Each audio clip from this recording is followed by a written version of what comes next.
Hey, welcome to the Elevate Dataviz Show, number 17. Hi, everyone. Hi, everyone. We're here to explore current topics in Dataviz, sharing our creative inspiration and the tools and techniques that we are experimenting with as practicing information designers. Today, we have a really interesting topic. The question we're going to try to answer, chat about, if you were going to take a break from serious work to work on something just because it would be really interesting, what would we all do? I'm Alli Torban. We also have Duncan Geere, Gabrielle Merite, and Will Chase. And before we jump in, this show is supported by the members of the Elevate Dataviz learning community who get the opportunity to watch and ask questions live. So if you would like to do that and you want to level up your Dataviz skills in a very supportive community, you can check out elevatedataviz.com. Okay, so back to this topic. If we were going to take a break from serious work, we all love our work, right? But if we were going to take a break from the money-making work, what would we work on just because it's really interesting? And it's important to say, I think that this is a question that comes from an essay by a guy called Paul Graham, who is the head of Y Combinator. He does a bunch of startup-y things. Don't agree with everything that he writes, but I do like this essay, How to Do Great Work. I'm going to put a link in the chat. Got it already. You've already got there. Wonderful. Yeah, this is a fantastic resource if you want to do great work. And he makes the case that the answer to this question, what would you do if you didn't have to do your real work, is more important than you probably think it is. So yeah, that's I like that line. Inspiration it might be more important. Might be more important than you think. I like that line. It makes you think, what is it? Because when you asked that, I was like, oh yeah, well, what I do? I don't know. Duncan, would you like to go first? Oh my gosh, I have to go first. Yeah.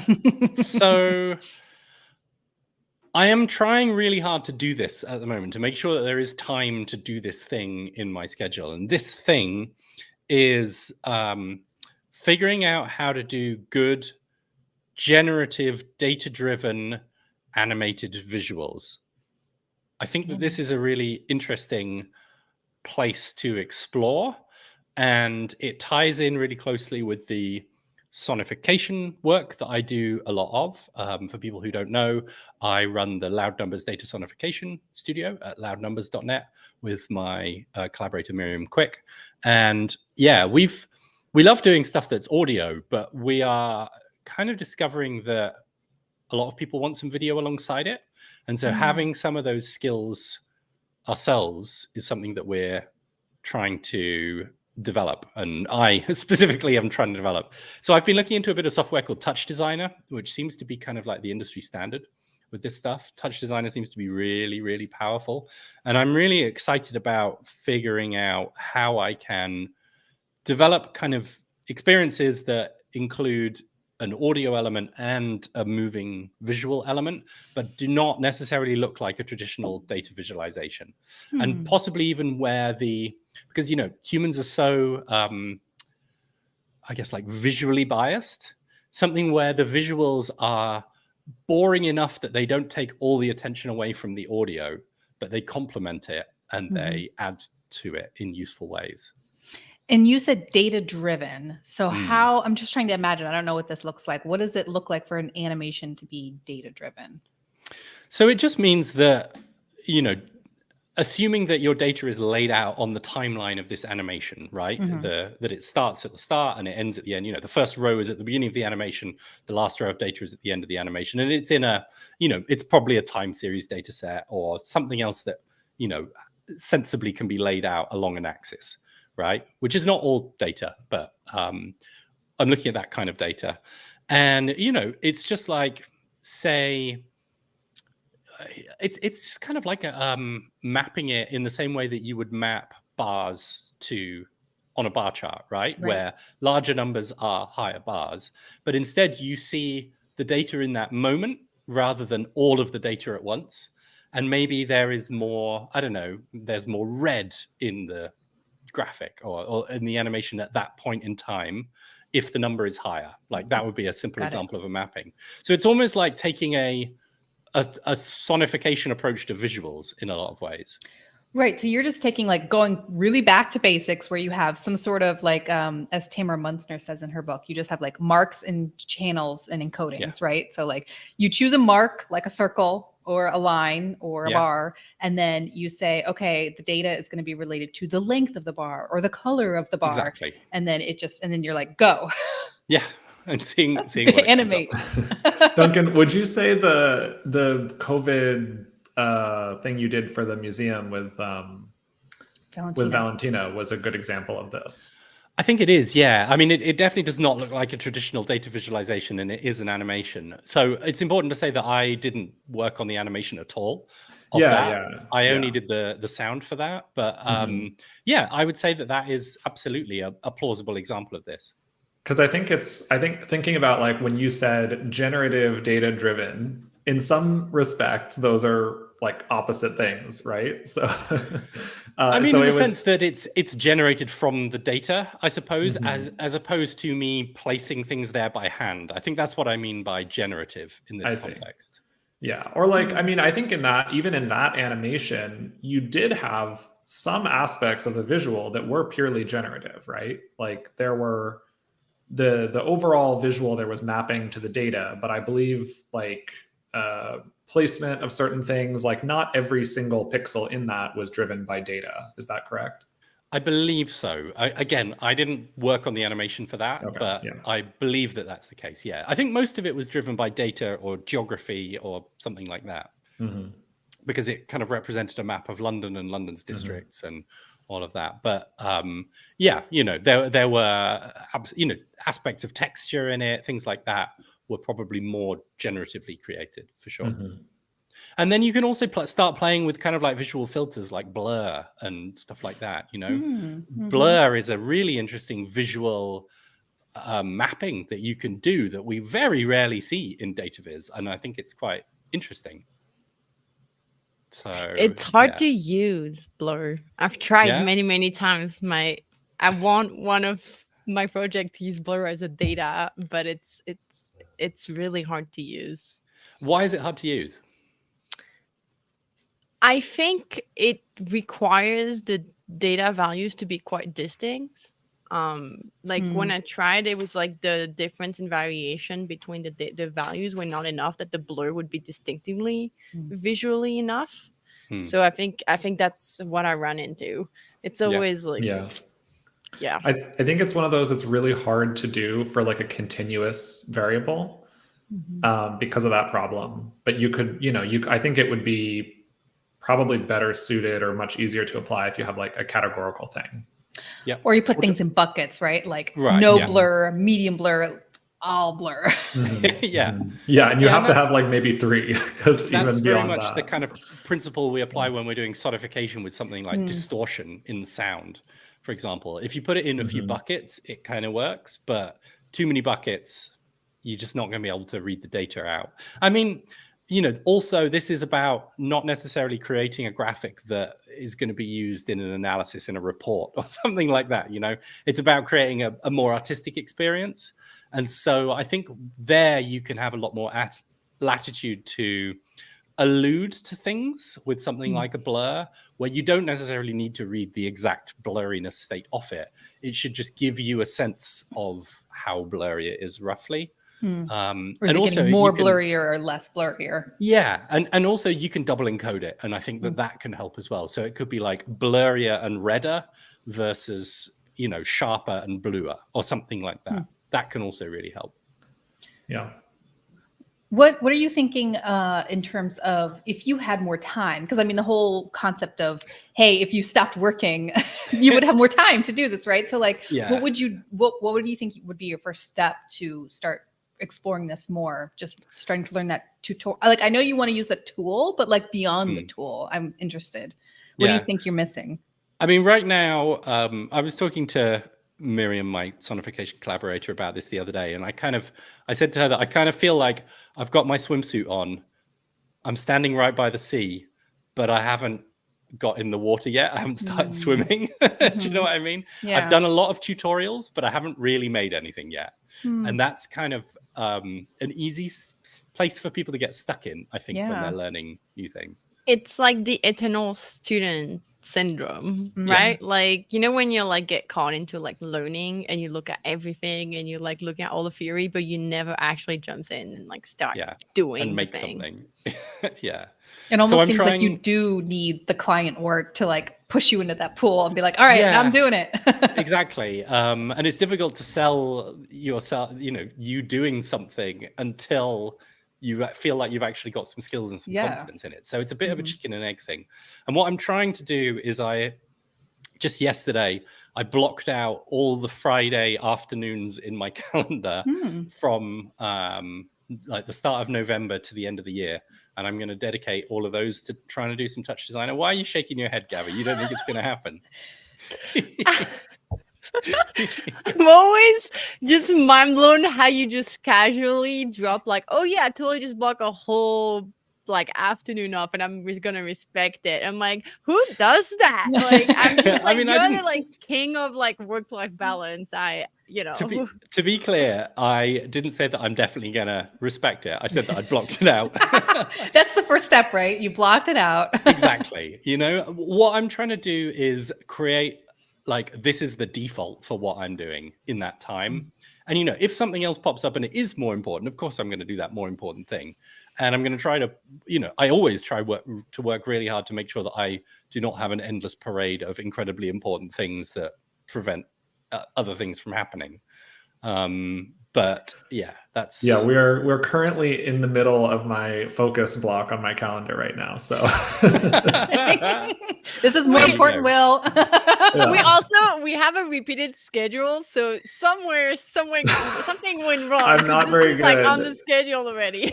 Yeah. I I'm think not we very put good at this respecting we it. put this call in, what was it, 6 months ago or something like that.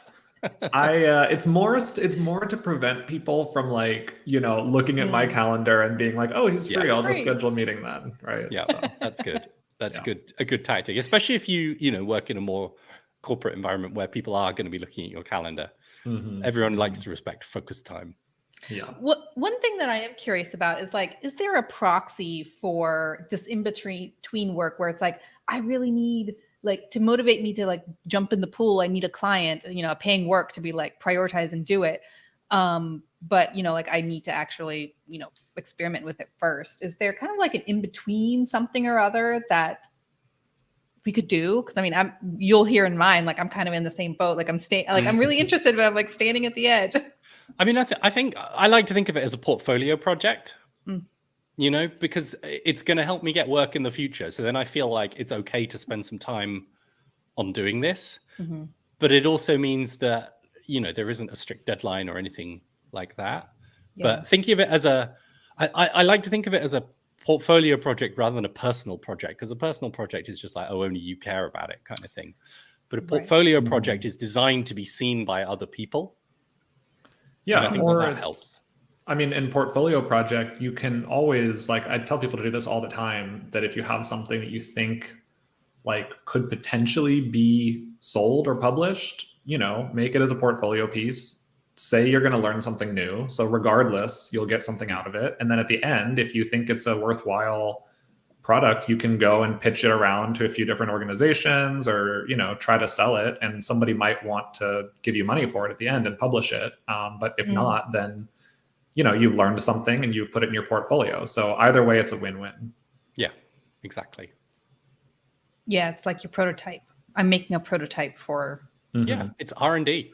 And the idea that you haven't pitched it to someone ahead of time and gotten them to like sign a contract and say, yes, I will produce this, and they're counting on me, takes away all the pressure of like, I've never done this before. What if I just fail? Amy said, lost it.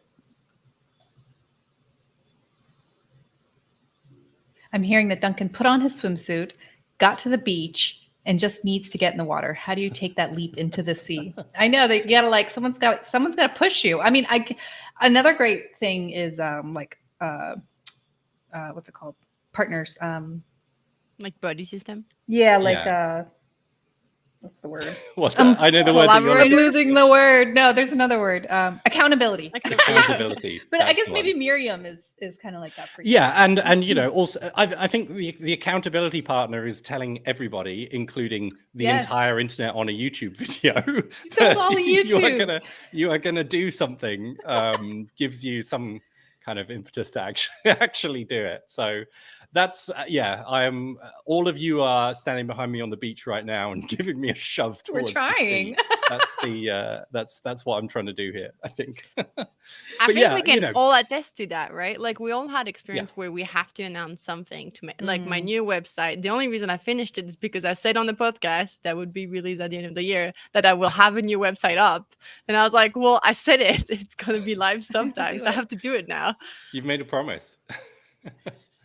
And especially if you're the kind of person who is very driven by, or let's just say more driven by other people asking you to do things than, you know, things that you feel like you need to do yourself. Some people are, and I count myself among them, like I'm much more motivated to do things for other people than I am for myself a lot of the time. So by telling lots of other people that I'm going to do this, I'm now then doing it for them. So yeah, just a little kind of mind hack. Anything else you want to say about your animation? No, I don't think excited so. to see it. Yeah, I mean, except that I think my first public project with it will probably be a partnership with a sonification that I'm working on at the moment with Miriam, which is about the Canadian wildfire season this year. Oh, So that's a project that it's going to be important to get the tone right on. And so that's going to be quite challenging in a lot of ways. And I'm kind of looking forward to that challenge, figuring out what that's going to look like. I can see Blur working well with that. Just thinking like the smoke idea. Yeah, I need to get a good mood board together. Step one. All right. Will, what about you? What would you do if you got to quit Axios? Forget them. Kidding everybody. We are going to get into trouble here. I know, we're not trying to get you in trouble. Yes, We know you love it. What would you do? If my employer is watching, I love you. It's wonderful. Great. Please don't fire me. Please don't book meetings in your focused time. Yeah. Yes, I promise I'm working an extra hour tonight to make up for my no. Let's see. Well, there's two answers to this. One answer is like the real work answer, because like I still need to have a job and make money. The other answer is where I just have fantasies of like quitting everything and opening a little cafe or something and just like making people coffee all day, because I would really like to do that, or a bar, maybe, you know, a bar would be nice. But then the reality of trying to run a restaurant or business hits, and I'm like, no.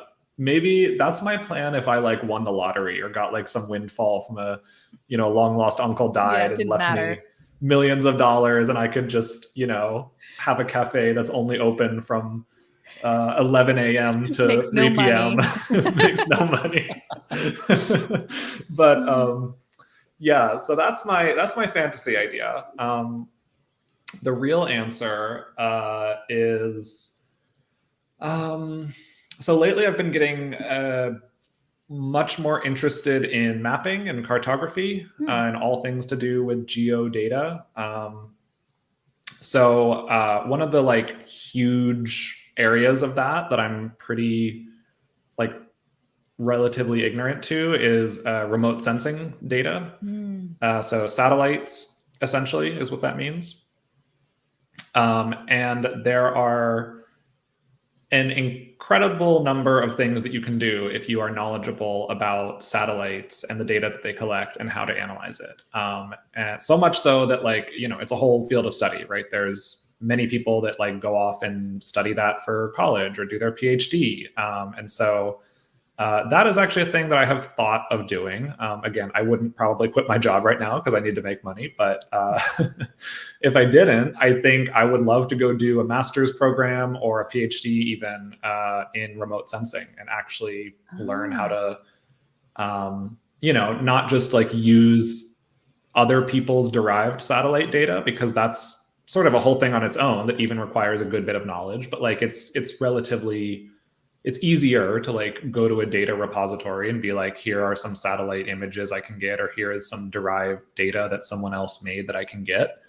But if you really know what you're doing and you have knowledge, you can go in and take the raw data from these things. And, you know, a good example is like right now, researchers are using satellite data to identify areas in Palestine that have been bombed.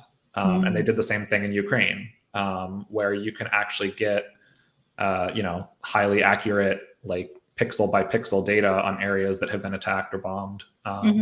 And yeah, it's really limitless. What's the pixel resolution like on like satellites these days? Like the best ones, the best publicly accessible ones, anyway. Yeah, I mean, extremely high. So, because I remember I studied a bunch of this 20 years ago when I was doing my meteorology BSc. And, you know, we did all sorts of stuff about like weather satellites and radar. Radar's another interesting one for remote sensing. And I guess people who work in astronomy do a lot of it, but pointed in the other direction. But yeah, back then it was like hundreds of meters, pixels at best, you know, and kilometers mostly.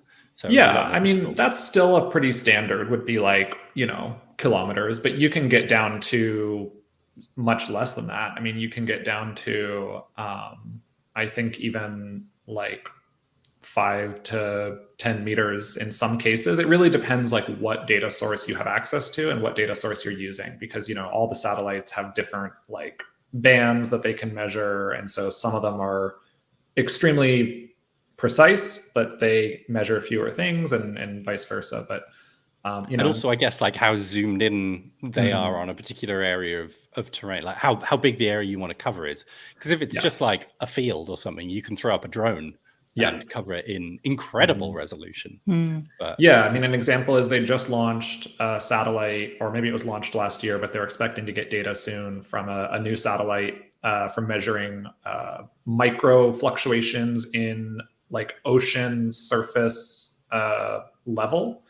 So we're not talking about like sea level rise on a global scale. We're talking about meter by meter ocean surface level. And so that's a single meter resolution satellite. And the idea is that by having that super, super fine grain, it's actually going to tell them in great detail about where ocean currents are and how they're changing. Interesting. What about LiDAR? Did you guys... Oh yeah, it's a whole thing too. Yeah, because I mean, I remember I got a graduate certificate in geospatial intelligence, and we took a class on LiDAR, and that was one of my kind of dreams too. It's like, whoa, it'd be so cool to be like on one of these planes, just collecting like. So LiDAR is light detection and ranging, I believe, where you basically they use a laser, I think, or a light, and it bounces back, right, and then they can kind of like show you a picture of the terrain, and so you kind of get almost like a 3D picture of what's happening. And yeah, I always thought like, oh, it'd be cool to be on one of these planes, like collecting all this data and then going back to your computer and like diagramming it, visualizing it.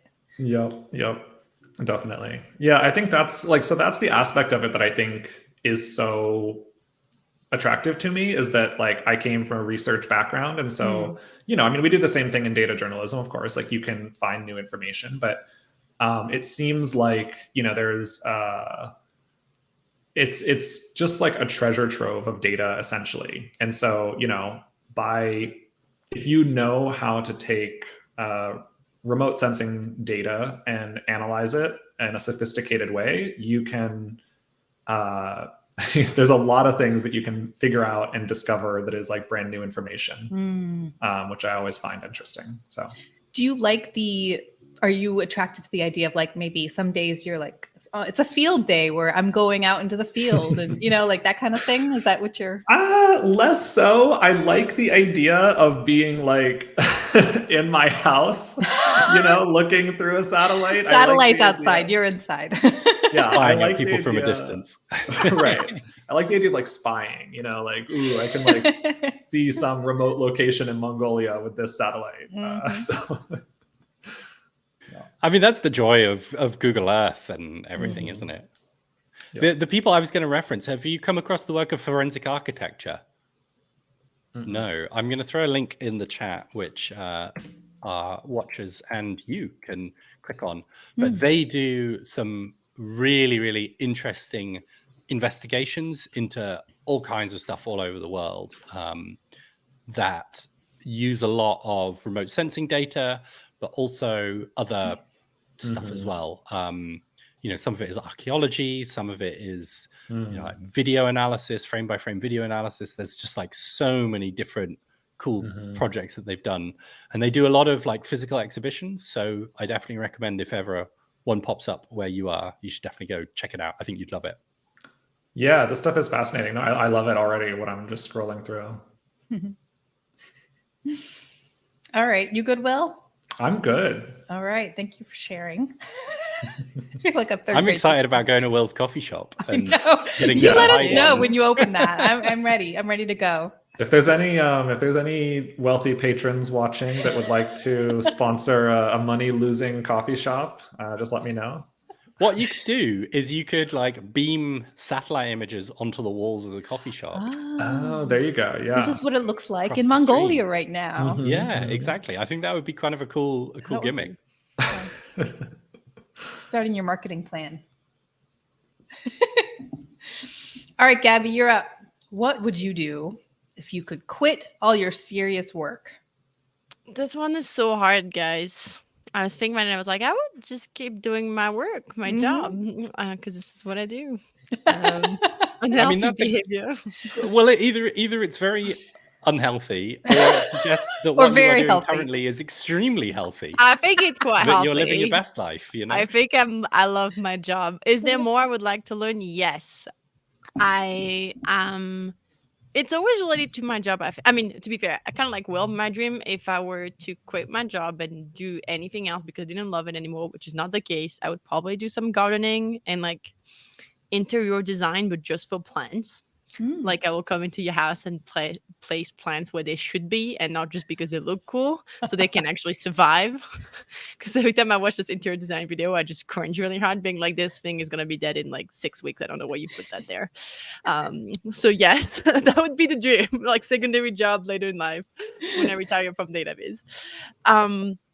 But no, if I had a little more time and it's related to my job, well, there's all the business thing that I would like to do and having a new website and all these things. But I think what I'm really interested in these days is social behavior, like behavior science, so human behavior science, because I'm really interested in the idea of having more of an understanding of what really works and doesn't work when it comes to, campaign and messaging and even design that are not just based on like what we would taught in school of like, this is the foundation of the rule, it comes from Bauhaus or wherever some white people decided that this is how the world should look like. I'm really interested in like, especially because data is so close to those kind of topic that can, be really close to like social change, whether it's climate or equity or justice, what really works.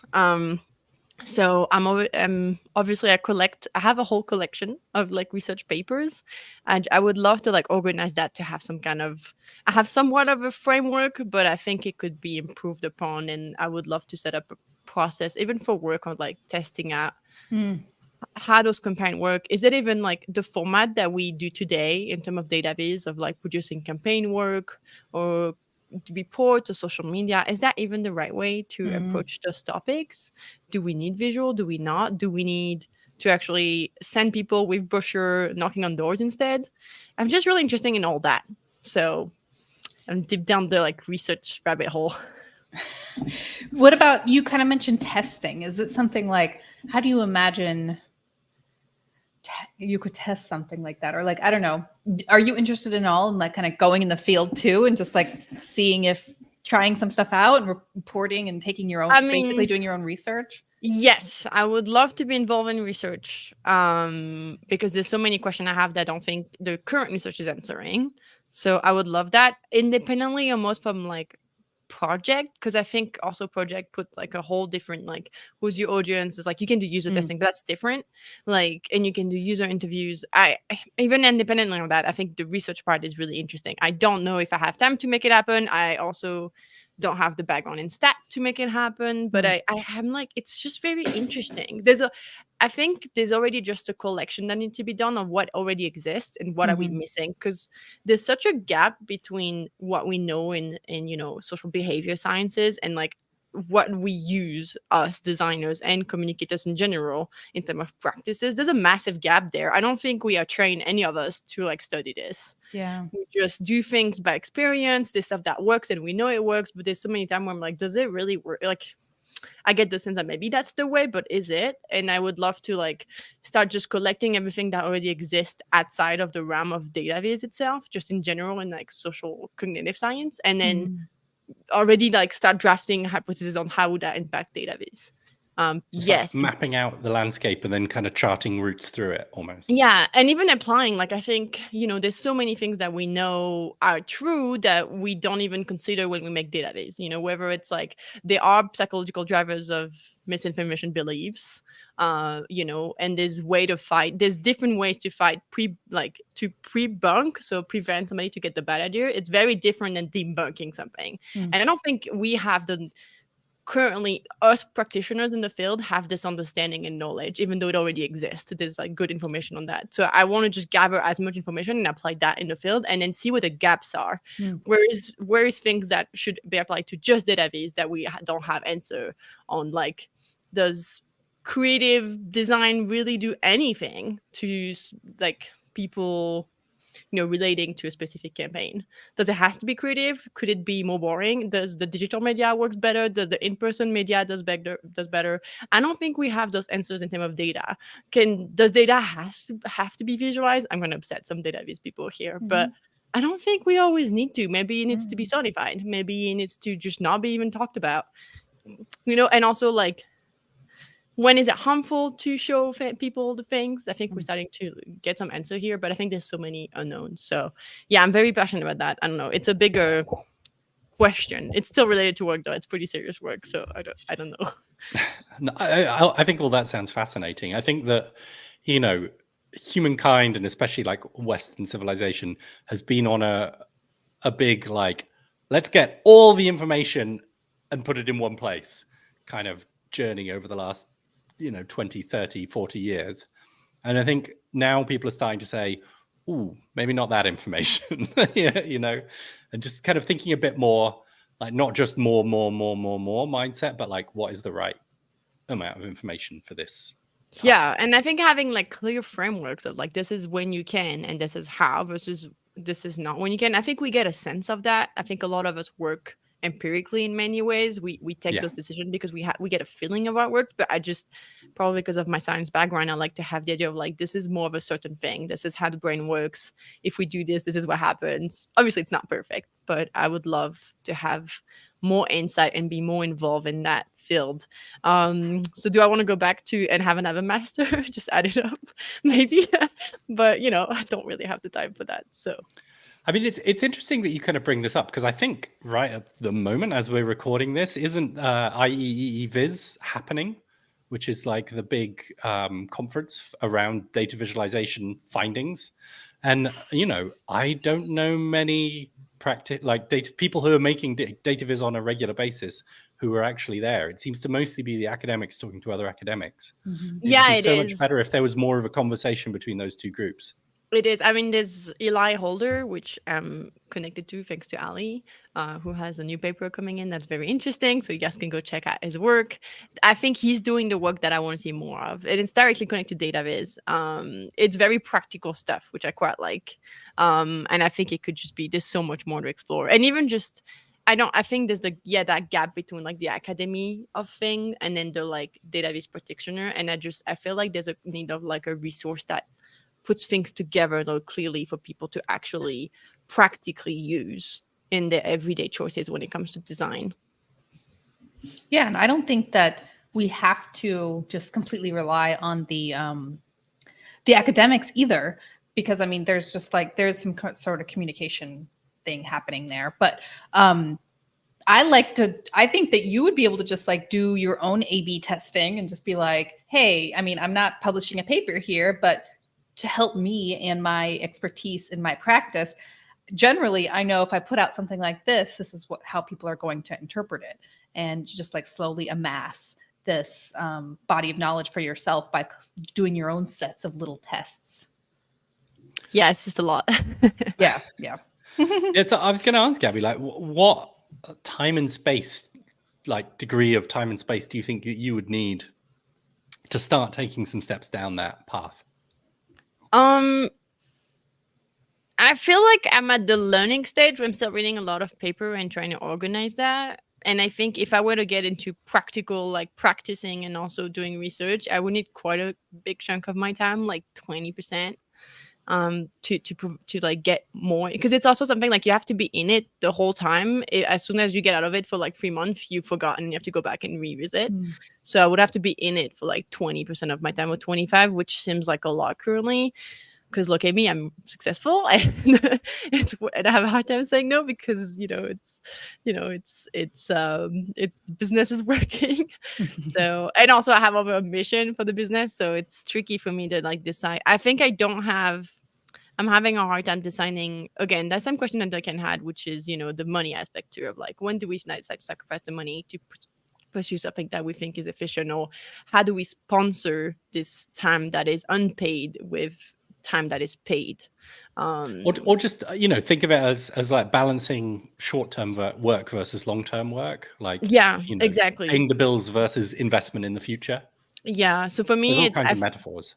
100%. And to me, I think to dedicate that amount of time, I will have to. Right now, my business is very hands-on for me. Like, I'm the person, even if when I hire people, I'm the one who does most of the work, or a lot of the work, or I need to be really invested. And I need to find, I think, to get that space without losing my income, which also I have dependents, I have people depending on me. In that case, that would mean having a business that run on its own a little bit, or that brings income without having to be super involved. So I think this is like the priority long term. I need to focus on that first to free the time for the rest. I think talking about it like this too is helpful, because it kind of shifts your mindset. Like, now as you go about your work, you can think, oh, that's actually something I could maybe test and just like work it in your workflow a little bit. Or like, oh, I have an extra hour here, let me like set up a little A/B test in Usability Hub or something and see.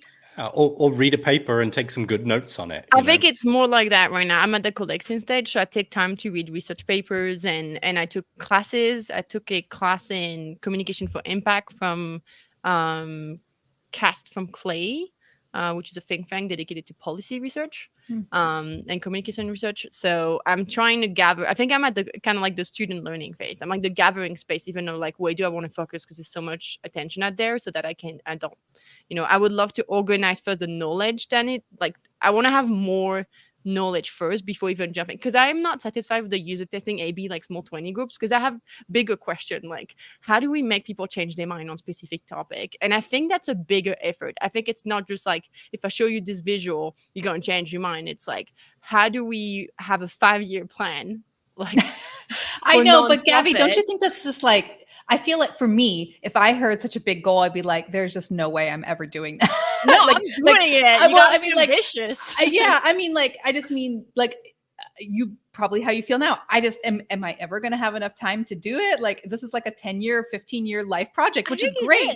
But like, which is great. I'm not saying that's anything wrong with that. But like, in order to kind of start moving forward, I feel like just feeling like doing the small A/B testing, like, oh, does, if this title is slightly different, or do more people click on it? I mean, because that's like one step toward actually changing people's mind, right? Because they actually paid attention to it, little things like that.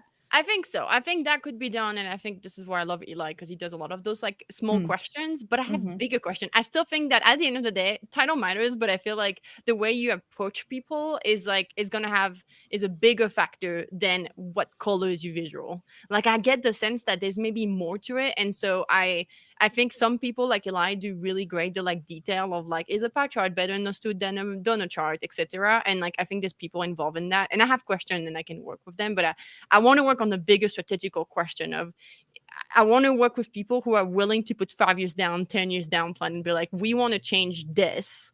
How do we do this strategically? How do we play? Again, I'm ambitious. I have big ambition. No, but I mean, that stuff exists, right? Like, it's out there. There are large organizations that are doing that kind of work. I think, specifically it comes to mind on like climate change, right? Like, a lot of the organizations that Duncan works with, for his work, like, that's the goal. It's not that we're gonna we're going to change the world in the next 6 months, but it's that, you know, these are long-term goals over a period of time, to Exactly. change minds and Yeah. you know, change policy. Yeah, I'm working with an organization, a think tank called Urban Ocean Lab, and they work with, you know, everything climate related to the ocean and helping coastal cities become climate ready and also climate friendly in many ways. And they create policies, right, for politicians to adopt. But there's such a gap, in my opinion, between you have those policies, you have this work and this research organized, and you communicate through like a long document or long website, and then actually getting politicians to implement those and embrace those. And I think for now, it's made at the one-on-one level. It's a lot of like personal relationship with politicians, and that works. But how do we support that? How do we make it even more? How do we work for communities? Because not they only work, politicians only applies policies if they can give them popularity with their own communities, right? So how do we also, there's just such a big gap of like communication that needs to be done. And that's the really interesting question I'm interested in. Like not even the title of Dataviz, but like what is the strategy to approach those communities, those politicians, those different actors so that you can get a movement? I guess that's what I'm interested in, is how do you create a movement? Again, big ambition. How do you create a movement? I mean, that's definitely like a life question to work towards. I like how, yeah. What would you pursue if you didn't have to do serious work? I'm just like, I just make some Change generative the world, of course. pictures. And Gabby's like, Change I'm the starting a world. movement and changing the world. You know what? It's funny to me though, because when I was a child, I think that's the thing I say when people are like, what do you want to do for it as a job? I was like, I don't know, but I want to change the world. And I think as an adult, I think it's starting to appear. I don't think I will ever change the world. I think that's way too ambitious, and let's be honest and humble, this is not going to happen. But I like the idea of, I'm also really personally interested. Otherwise I would be gardening, find me gardening and, you know, taking care of my plants when I'm not doing serious work. Either changing the world or moving people's plants around their house. Saving the plants. Big ambition. Saving the plants from getting murdered by really terrible gardeners and people. So you just call your agency The Planet and Plants, or Plants and the Planet. Something like that. It might already have a name, but I won't tell you what it is. How about you, Alli? You're up. Yes. All right, I'm up. Okay.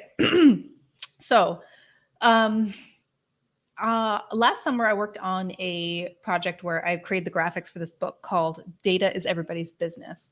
And some MIT researchers were Dr. Barbara Wixom, she's the main co-author. I interviewed her on my podcast last month, and they kind of have like these three main ways that businesses can make money with their data. Like you can sell data, or more importantly, like sell information products based on data. You can improve your processes with data, which is like pretty typical of what people do.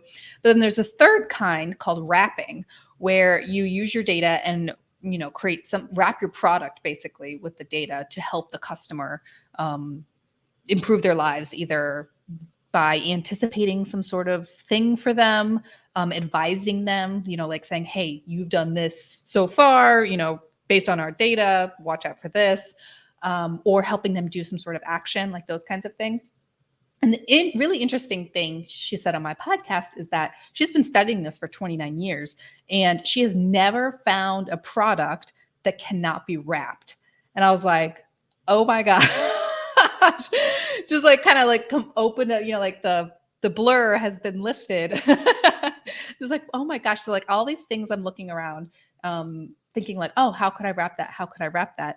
And one thing in particular, I went to the library, and I accidentally printed out the receipt, and it said like 4 different times under every book that I got, it said like, you've saved $2,000 this year by going to the library and all this stuff. And at first I thought, oh, that's cool. That's interesting. That's a wrap, right? They're using data and they're presenting it to me to kind of like improve my life somehow, or get me to come back to the library. But then I was thinking like, is that really getting me back to the library? Like I already love going to the library. I know that it's free already. So like if that number could say like $2, $2,000, $2 million, and I'm still going to go to the library, right? I mean, kind of like what you're talking about, Gabby, like like how to use Dataviz and like the psychology of like how that affects people's actions and stuff. So that's kind of like just like this library receipt is like really under my skin. I mean, with this specific example, Yeah. I wonder to what extent that data wrapper is aimed at you versus maybe aimed at people who don't already love the library and maybe Right, I know, that's just what- went in there and trying it for the first time or something like that. Yeah, and there's like, oh, you saved $20 or whatever, and you're just like, oh yeah, you're right, I am saving money by going to the library. But even that, I don't know. That's what I want to know. Like, is that really changing anybody's mind, or Yes, is probably. it? You think so? I think so. And possibly also, it's a bit like, restaurants that design their food to be Instagrammable. It's like, the library is creating something that people are going to take pictures of and share when they get big numbers on. Yes. And talk about it with their friends. I mean, you are literally talking about it on this show. No, right I'm now. talking about how I don't like it. Right. So I guess that counts. I mean, you're still doing marketing for your library. But yeah, this is something that's like kind of got under my skin, and I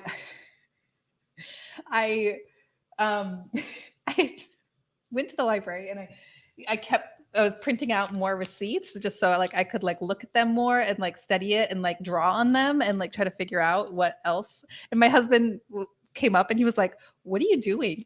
I started going on this library rant like I just did, and he was like, basically like, "Who cares?"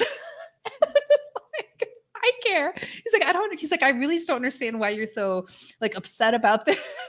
And I was like, "Okay, look, here's the thing." I love the library, and it is such a huge part of my life, and I love walking. When we bought this house, a lot of the reason is like, now I know I can walk to the library by myself and with my kids. The library feels like just this really special place to me. And I see all the way, like thinking about me, this is how I like to live my life, but like thinking about things in the future. They have all these little programs at libraries and at school libraries to get kids to read more, right? And it's like, oh, write a list of all the books you read, bring it in, and you get like a free pizza from a local restaurant or something. Like, what if we could do something? What could we print on this receipt? Or like, how can we use data to display something in the library where kids are invigorated and interested and want to learn more? Like they look forward to going to the library, not because they got a free pizza, like I feel like we can get there. I don't know. Free pizzas are pretty good. I know. I love free pizza too. And I Hard love to the free compete. ice creams and like, I get it. But like, I feel like we could get there, and I feel like we could like capture the magic of the library that I feel and somehow visualize it in a way that like serves the people coming to the library and like makes people want to go back so they can find, the next interesting find, discover the next like topic that they're interested in. Like I'm just envisioning like some sort of graphic that's on these receipts, right? And people like want to come in, and then we paint a mural on the side of the library, and everybody driving by is just like, "Oh my gosh, what is that? I want to go visit the library now," because they got me interested. This is very pure. I like it. I know this is. I mean, you could, right? Like, No, I know. You could do I like feel like user if I- interviews and like go. I think you'll have to go and like ask everybody who's going to library why they're going, and then I the rest know. that doesn't go why they're not going. Because I know. I feel like I right? could do it. I just need more time to do it. Yeah. I need more time. Okay, and so I would love to do it. To your point, though, the Brooklyn Library, last time I was in New York, had covered. It's like a really strange, like brutalist type library. It's in a triangle like this. It's right on like a massive roundabout, so you can't really miss it. It's pretty like big, but it had wrapped the front with, I believe, lyrics from a song from Jay-Z. I want to say that's what it was, but it was like this wrap paper with just like, you couldn't read it, but you're like, I want to read it. And I went in, and then the library itself was very disappointing. Not for that. It's just like the inside is less grand than the outside. It's really more classic, like gray and like low ceiling. And I'm like, you guys need to improve this. I think the reason why they had the wrap is because they actually have how do you guys call it, turntable, right? The like sound, Is that how you call it? Turntables? Yeah, and you could listen to music and it's really high quality and they had Oh. like everything from and that's probably why they were doing that, to bring people in about the music more than the books. Oh. But to your point, that big rap thing was like, I want to go in, like I want to know why there's lyrics on the building. Yeah. I can't even read them because I'm in my car while I pass by. But like, I love to know what's going on. So Mhm. maybe it would work. Yeah, I think so. And I think, I mean, just lyrics are cool too. But I think that, like, you know, if someone with our expertise thought about it a little bit, you know, just something very simple, like, you know, like circle packing, right? And each circle is the size of it's like the genre. Each circle is the genre of, you know, books, and then like their size by how often they get checked out. And then like maybe you could even, you know, alter it a little bit each month and be like, oh my gosh, why is there a surge in sci-fi? Have you ever seen Susie Liu did a project, I believe it was her, about using receipts, like she It was programmed receipt printer to do Dataviz. Yeah, it was like a grocery store receipt, right? Yeah, That was a grocery long store. time ago. Mhm. When was that? Yeah, it was a long time. And it was just an experiment. It was just like, I Yeah. wanted to see if I could make Dataviz with this very limited receipt printer technology. Because like receipt printers are actually like really weird the way that they work, apparently. So it's very difficult to design things for them. So it was sort of a bit of a design challenge and a technical challenge. But yeah, it was cool. Yeah, I just found it. I'll drop it in the chat. I remember that. I remember my mind blown with that because yeah, it looks like she uses circles too. Yeah, this is circle packing, and it's just like your 32% of your receipt was on meat and food and whatever. And I do like that. That is interesting. I'm trying to think like what I feel like that needs like one more step.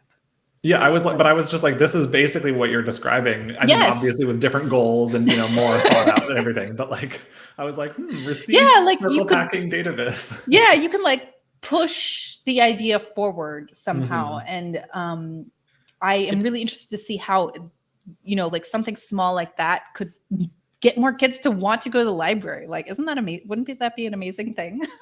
It's also reminding me a bit of some of the work that Jer Thorpe has done and his kind of studio and everything. Have you read his book, I haven't, Living no. in Data? I think based on this conversation, I think you would like it a lot. Okay. I definitely think you'd get a lot. Can I get it at the library? If you can't, then you need to change libraries. But yeah, you can buy it and donate it. He talks about kind of putting data in a bit more of a human context, and you know, when you recontextualize it in that way, it just gives people actually access to it, and making data sort of serve communities rather than communities serving data, which is what tends to happen at the moment. Yeah, how can I use data on like a small scale where it's just showing me like how I can discover my next read in the library, and it makes me want to come back. This is something that, you know, if the library was a corporation, a multinational corporation, they would have nailed this long ago. Yeah, think about like Spotify. I think one of the best examples to me is Spotify in terms of custom thing, because they send you, they have the daily mixes, the 6 of them of different genre. They have like special like indie playlists made just for you. They have a mixed playlist with your partner if you want to, or your friends. Like they have all those custom thing, which does require a lot of data being given, to be fair. Not always, you know, not against your will, but like, you know, consensus is a little blurry here. But yeah, I think the success of Spotify is really show how like a targeted experience can be really efficient to convince people to come back and keep engaging with a platform or and I think that's probably why they're not doing something that's like you said, like they just don't have resources to invest in like all these data analytics and whatever. But like any public service like a library is incredibly cash stretched. And so that's probably they're just like, oh, let's just sum up this one field of like the list price of the book, and then, you know, we'll sum it up and put it on the receipt, and that's kind of the best we can do. But I kind of feel like, you know, given some thought and some testing, you could do something like almost equally as simple, then it would have more of an effect. Or maybe like this is just really, really working, and maybe I'm just crazy, but also you can do that.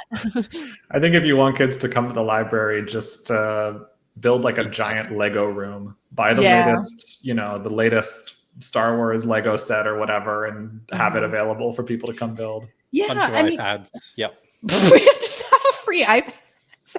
You can just, but see, like my daughters are 7 and 9, and they are very much into reading. Like they're past like the I just want to play with blocks phase. And I do spend a lot of time on the library app and taking them to the library, trying to find books that they would like. And I kind of feel like data could help us with that. And I would love to see something that made my daughters be like, I wanted to go to the library because the receipt told me something interesting. Like, that's my dream. I just have to quit my job. Yeah, I mean, it's almost just like the Amazon people who like bought this also bought this, people who got out the similar collection of books to what you did also liked these books. Like, that would just be really interesting and not too tricky, I would think. Yeah, with the amount I don't of data know. they must Yeah, have. I guess I don't know. Yeah, I mean, these It things are wouldn't be always so more tricky than hard. they seem. They There's have all like the a data. basic recommender system. Yeah. Yeah. Yeah. Yeah. Okay. I am taking us down this rabbit hole, but you can see how interesting it is, right? Like, wouldn't we all just love to just work on this problem all day and get kids in the library? So in summary, what would you pursue if you didn't have to do serious work? You would get angry at libraries. I know, I love them, but I want to help them. But yeah, I was thinking, so like, okay, so, I'm standing at the edge of the sea, right? Just like screaming at it, screaming at the ocean for waving. How do I leap in? I started the script of a podcast episode that I'm calling From Gripe to Graph, where I am going to, I guess I'm saying it here now, so I have to do it now. But like, take this whole ideation, like the problem and, like why I'm so mad about this. And then talking about me ideating different ideas, testing different ideas, and then kind of like end the episode with like, and then I emailed this idea to the head of the library in our county, and we'll see if she answers, he or she answers. And then maybe I'll get a response, and then just kind of have it as kind of like Duncan, you're in my spider thing, where it's like, kind of like watch me work in public, and then maybe something will come of it, maybe it won't. But like, for I'm people who shooting my aren't aware, shot. this was a project that Alli and I did together, where we were trying to get a data story together to pitch to a magazine. And yeah, it didn't work out in the end, but we learned a lot of useful things along the way. Yeah. And you can read all about it if you are a member of the Elevate membership community. Yeah, we called it Spider Chat Live, so it's fun. Spider Chat Live. I'm gonna add something that you may want to integrate in your process is actually find a program that could help you sponsor that, because I think because they strap for Sketch, they can't do it. But if you're like, hey, there's this program, because there's actually these days I've seen a lot of initiative where like it's like data person plus a governmental institution. Like there's quite a bunch of those with like grants. And you're like, hey, like and is this local grant, innovation funds and stuff like that? Yeah, and like you could be, and I think New York and Brooklyn has a bunch of those because they're pretty big on like investing in like cultural institution. So I would be surprised if you could find something where it's like, by the way, like I'm pitching you, once you've done all you think, you're like, here's the project I'm pitching, and maybe we could submit that to this grant, and then you let them do that work. But that way it's kind of like a, hey, we have this really cool idea, but also I'm not asking you to give me money. Just throwing that out there. Just fund the idea. Yeah, I mean, like Library of Congress has like kind of innovation things. I remember getting their emails. Yeah, they have people in residence and yeah. Oh, see, look, my dream is getting bigger. Now I'm going to the Library of Congress. I mean, being a data artist in residence at your local library, I think that's, something that really is cool. feasible to do. You do live in DC. You could be the next. You could be the next. Data artist in residence at the Library of Congress. So I know. I actually have looked at their things in the past and thought about applying, but I didn't have an idea. So maybe this is, hey, thank you, and now this is the seed of my idea. And I know that Stephanie Posevec has done a handful of these, being an artist in residence at a museum or something like that. So you may want to look into some of her work around that as well. That's a great idea. All right. So that was a very exciting chat. Thank you, everyone, for joining us today. And if you have any follow-up questions, you can join our lovely Dataviz community at elevatedataviz.com. We have a nice fun Slack room, and we will see you again. We can help you, I don't know, figure out what your dreams we can help push you into the sea. And push you into the sea in Keep a you good, accountable. helpful way. Join Elevate, join you into the sea. That's our new tagline. Not a great pitch, so is well. We'll push you into the sea. we'll give you some of those like floaties first, Yeah, so, I know. Yeah. We'll put right of floaties. That sounds about right. Yeah. All right. Bye, everyone. Thanks for joining us.